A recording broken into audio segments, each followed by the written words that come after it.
Hi to all, Aryapogu Praveen Kumar YouTube ఛానల్కి మీకు అందరికీ కూడా స్వాగతం పలుకుతున్నాను. సో ఈరోజు వచ్చేసి మనకు ఎంఎస్ వర్డ్లో బిల్ బుక్ కానీ లేదంటే ట్యాక్స్ ఇన్వాయిస్ని ఏ విధంగా తయారు చేసుకోవాలో మీకు ఒకసారి తెలియజేస్తాను. సో మొదట వచ్చేసి మనము పేజ్ లేఅవుట్లోకి వెళ్ళి సో దానికి కావాల్సిన యొక్క సైజ్ అనేది మనం తీసుకోవాలన్నమాట. సో ఇక్కడ మోర్ పేపర్ సైజెస్ అనేది తీసుకుంటున్నాను. సో తీసుకున్న దాని తర్వాత ఇక్కడ నేను వచ్చేసి A4 అనేది సెట్ చేసుకుంటున్నాను. సో ఎందుకు A4 మాత్రమే తీసుకుంటున్నానంటే నా యొక్క సైజ్ వచ్చేసి నాకు 8.27 అంటే A5 కావాలి. సో A5 కావాలి కాబట్టి దానికోసం నేనేం చేస్తున్నా అంటే హైట్ని 11.69 అనేది వచ్చేసి నేను 5.8 అనేది ఉపయోగిస్తున్నాను. సో తీసుకున్న దాని తర్వాత ఓకే చేశానండి. సో ఓకే చేసిన దాని తర్వాత మీరు ఒకసారి ప్రింట్ ప్రివ్యూ చెక్ చేసుకోవచ్చు. సో మనకు పేజ్ అనేది ఈ విధంగా ఉంది. సో మనకు కావాల్సింది హారిజంటల్లో కాకుండా వర్టికల్గా కావాలి. అంటే ఇక్కడ మనకు వచ్చేసి ల్యాండ్స్కేప్లో ఉంది, నాకు పోర్ట్రేట్లో కావాలనుకుంటే సో ఓరియంటేషన్లోకి వెళ్ళి ఇక్కడ పోర్ట్రేట్ అని క్లిక్ చేస్తే మనకు ఈ విధంగా పోర్ట్రేట్లోకి వచ్చే అవకాశాలు అనేది ఉంటుందన్నమాట. ఫైన్.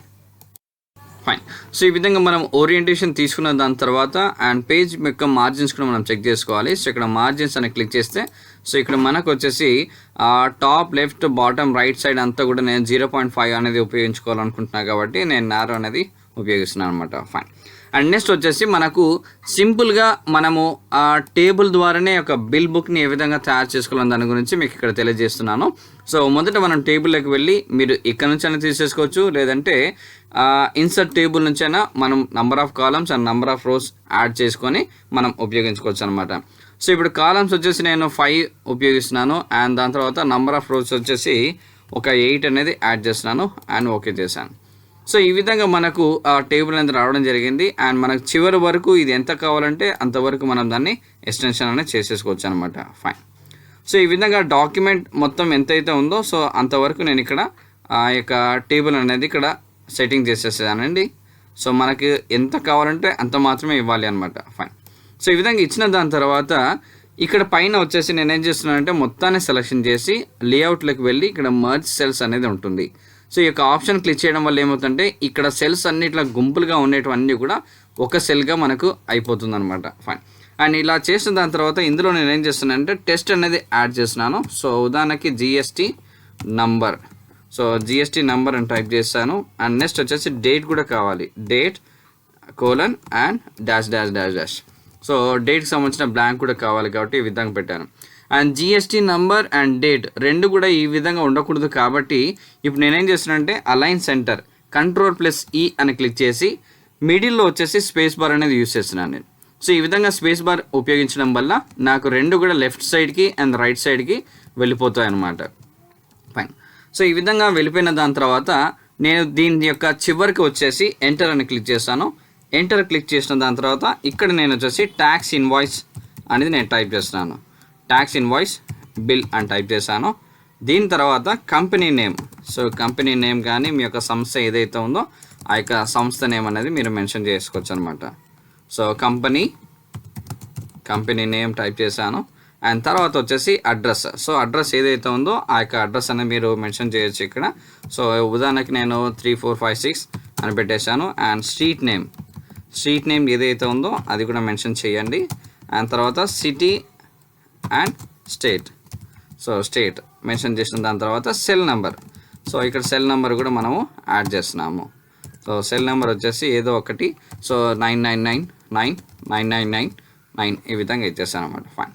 సో ఇవి ఇచ్చిన దాని తర్వాత మళ్ళీ మనకి ఇక్కడ నేమ్ ఇవన్నీ కూడా కావాలి కాబట్టి సో నేమ్ అని టైప్ చేశాను.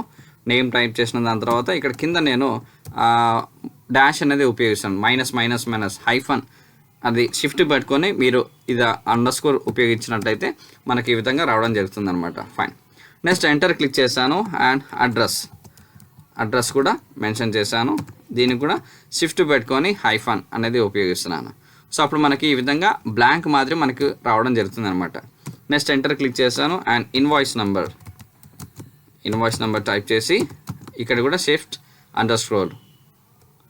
సో ఎక్కువగా వచ్చిందంటే బ్యాక్ స్పేస్ ఉపయోగించండి. సో దాని ద్వారా మనకు సమానంగా వచ్చే అవకాశాలు అనేది ఉంటుందన్నమాట. నెక్స్ట్ దాని తర్వాత వచ్చేసి ఇక్కడ మనకు డేట్ కూడా కావాలి కాబట్టి ఇప్పుడు నేను ఏం చేస్తానంటే ఇక్కడ ఇన్వాయిస్లోనే దాని పక్కన డేట్ అనేది కూడా ఉపయోగిస్తున్నాను. సో డేట్ మెన్షన్ చేసి ఇక్కడ కూడా నేను బ్లాంక్ అనేది ఉపయోగిస్తున్నాను అనమాట. సో మీరు ఏదైతే యాడ్ చేయాలనుకున్నారో ఆ యాడ్ అనేది కూడా ఇక్కడ మీరు మెన్షన్ చేయొచ్చు. సో ఇక్కడ నేను కొన్ని మాత్రమే ఇక్కడ మెన్షన్ చేస్తున్నానమాట. అంటే మొబైల్ నెంబర్ కానీ తర్వాత ఈమెయిల్ ఐడి కానీ ఇవంటి అన్నీ మెన్షన్ చేస్తున్నాను. సో మీరు ఇంకా ఏదైనా అదనపుగా చేర్చాలనుకుంటే కూడా అవి మీరు ఇక్కడ చేర్చవచ్చు అనమాట. సో ఇక్కడ నేను ఈమెయిల్ ఐడికి సంబంధించిన బ్లాంక్ కూడా నేను ఇక్కడ టైప్ చేసి పెట్టేస్తాను అనమాట. ఫైన్.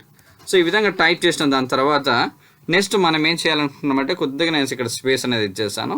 సో ఈ విధంగా స్పేస్ అనేది జస్ట్ ఇచ్చాను అనమాట. ఫైన్.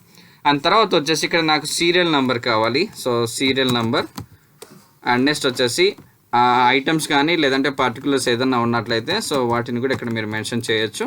అండ్ నెక్స్ట్ వచ్చేసి క్వాంటిటీ. సో క్వాంటిటీ సింపుల్గా క్యూట్యూబ్ అని పెట్టాను. And rate, next amount. Fine. So ఈ విధంగా నేను 5 కాలమ్స్ 5 పోస్ట్ ఇలా పెట్టేశాను అనమాట. సో ఇలా పెట్టిన దాని తర్వాత వీటికి సంబంధించిన ఇక్కడ టేబుల్ నాకు ఇంత పెద్దగా వద్దు కాబట్టి జస్ట్ నేను ఇక్కడ అడ్జస్ట్ చేసేస్తున్నాను. సో మాన్యువల్గా మనం ఇక్కడ అడ్జస్ట్ చేస్తున్నామండి. నెక్స్ట్ సీరియల్ నెంబర్కి ఇంత పెద్ద స్థలం అవసరం లేదు కాబట్టి నేను జస్ట్ సీరియల్ నెంబర్ ఎంత అయితే ఉందో అంత మాత్రమే ఇక్కడ ఉపయోగిస్తున్నాను. అండ్ తర్వాత ఇక్కడ పార్టికులర్స్ క్వాంటిటీ ఇది కూడా ఇంత అవసరం లేదు, జస్ట్ ఈ విధంగా అడ్జస్ట్ చేస్తున్నాను. అండ్ ఇక్కడ గుర్తుపెట్టుకొని సెలక్షన్లో చేసినప్పుడు మీరు ఇలా మూవ్ చేశారంటే కేవలం ఆ సెల్ మాత్రమే మనకు మూమెంట్ వస్తుందన్నమాట. సో మూవ్ అవుతుంది. సో దానికోసం సెలక్షన్ చేయకుండా జస్ట్ ఆ యొక్క ఏదైతే మీరు కదిలించాలనుకున్నారో దాన్ని మాత్రమే, అది రో కావచ్చు కాలం కావచ్చు, మీరు దాన్ని పట్టుకొని ఇలా చేయడం వల్ల మనకు మొత్తం కూడా మనకు మూమెంట్ కదులుతూ రావడం జరుగుతుంది అనమాట. ఫైన్. అండ్ తర్వాత వచ్చేసి ఇప్పుడు నేను ఇక్కడ ఏం చేస్తున్నానంటే వీటన్నిటిని సెలెక్షన్ చేసి మర్జ్ చేసేస్తున్నాను. అండ్ ఇక్కడ కూడా సెలెక్షన్ చేసి మర్జ్ చేశాను. అండ్ క్వాంటిటీలో కూడా సెలెక్షన్ చేసేసి ఇక్కడ కాస్త ఎక్కువగానే చేశాను. అండ్ ఇక్కడ కూడా కాస్త ఎక్కువనే చేసేస్తున్నాను అనమాట. ఫైన్. సో ఒకసారి చూడండి. సో రేట్లో నేను ఇక్కడ 3 కాలమ్స్ మాత్రమే మర్జ్ చేశాను. అండ్ ఇక్కడ పర్టికులర్స్లో కూడా మర్జ్, అండ్ ఇక్కడ కూడా చివరి వరకు నేను ఇక్కడ చేశాను, ఇక్కడ వరకు. ఫైన్. సో ఎన్ని కావాలో అన్ని మాత్రమే ఉపయోగించండి. సో ఇక్కడ నేను రేట్ దగ్గర అమౌంట్ దగ్గర మాత్రమే అదనపుగా ఇవ్వాలనుకుంటున్నాను కాబట్టి దానికోసం ఇక్కడ ఉపయోగించడం జరిగింది అనమాట. సో ఇప్పుడు నేను టేబుల్ని కాస్త ఇంకా పైకి అంటున్నాను. ఎందుకు పైకి అనుకుంటున్నాను అంటే సో నాకు ఇక్కడ అదనపుగా వచ్చేసి ఇంకా అడిషనల్గా కింద నాకు రూల్స్ అనేవి కావాలి కాబట్టి సో దానికోసం ఇక్కడ ఏం చేస్తున్నానంటే ఇంకా కాస్త పైకి అనేది ఉపయోగిస్తున్నాను అనమాట.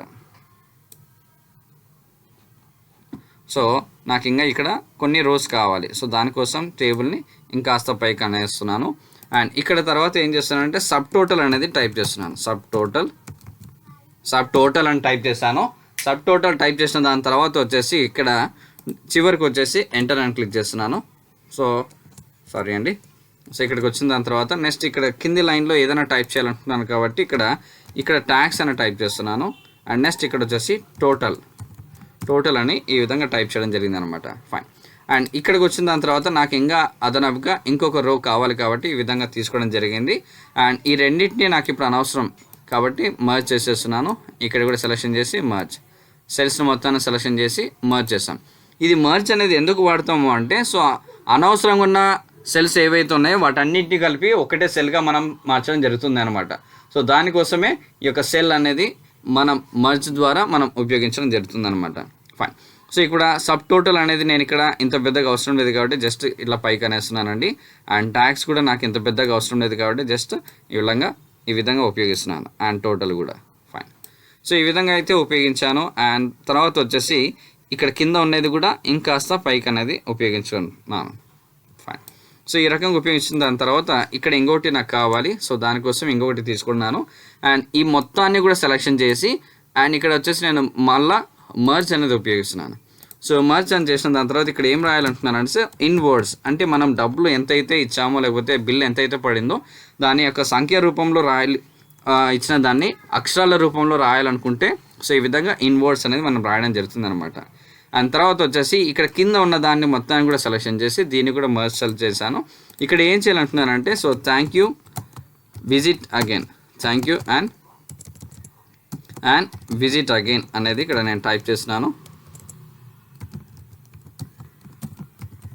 విజిట్ అగైన్ టైప్ చేసిన దాని తర్వాత ఇది వచ్చేసి నేను అలైన్ సెంటర్ కానీ లేకపోతే అలైన్ లెఫ్ట్ సైడ్ అనేది మీకు ఎక్కడ కావాలంటే అక్కడ ఉపయోగించుకోవచ్చు. నేను ప్రస్తుతానికైతే లెఫ్ట్ సైడ్ మాత్రమే ఉపయోగిస్తున్నాను. ఎందుకు లెఫ్ట్ సైడే ఉపయోగిస్తున్నానంటే నాకు రైట్ సైడ్లో వచ్చేసి సిగ్నేచర్ అండ్ స్టాంప్ అలాంటివి ఏదన్నా ఉన్నట్టయితే అవి ఇక్కడ దానికోసం నేను ఇక్కడ యూజ్ చేస్తున్నాను అనమాట. సో సిగ్నేచర్ అని చేసేసి ఇక్కడ బ్లాంక్ అని పెట్టచ్చు, లేదంటే జస్ట్ సిగ్నేచర్ అని మాత్రమే మీరు కాలం అనేది ఉపయోగించుకోవచ్చు అనమాట. ఫైన్. సో ఈ విధంగా చేసిన దాని తర్వాత ఇక్కడ నేను ఎంటర్ క్లిక్ చేశాను. అండ్ సిగ్నేచర్ అనేది నాకు కంప్లీట్గా రైట్ సైడ్లో ఉండాలి కాబట్టి Ctrl+R ద్వారా ఇది మనకు ఈ విధంగా రైట్ సైడ్ అనేది వెళ్ళిపోవడం జరుగుతుంది అనమాట. ఫైన్. సో ఇప్పుడు ఈ విధంగా ఒకసారి మనం ప్రింట్ ప్రివ్యూ చూసుకుందామండి. సో జస్ట్ మనం ఇప్పుడు టేబుల్ తయారు చేసాం అండ్ దాని తర్వాత వచ్చేసి టెస్ట్ మాత్రమే టైప్ చేయడం జరిగింది. ఫైన్. అండ్ ఇప్పుడు మనం ఇంకా టెస్ట్కి సంబంధించినవన్నీ కూడా అడ్జస్ట్మెంట్ చేయాల్సి ఉంటుంది అనమాట. సో ఇప్పుడు కంపెనీ నేమ్ వచ్చేసి నాకు పెద్దగా ఉండాలి కాబట్టి సో దీన్ని నేను ఫాంట్ సైజ్ అనేది ఇంక్రీజ్ చేస్తున్నాను. మీరు హోమ్లోకి వెళ్ళి ఫాంట్ సైజ్ అన్నది ఈ విధంగా మీరు ఇంక్రీజ్ చేయొచ్చు, లేదంటే డైరెక్ట్గా కీబోర్డ్లో Ctrl+Shift ద్వారా కూడా మనం ఫాంట్ సైజ్ అనేది ఇంక్రీజ్ చేసుకోవచ్చు అనమాట. And bold. సో బోల్డ్ అనేది మన Ctrl+B ద్వారా అయినా సరే మనము బోల్డ్ అని చేసుకోవచ్చు. And next tax invoice bill నెంబర్ని కూడా నేను బోల్డ్ చేస్తున్నాను Ctrl+B ద్వారా.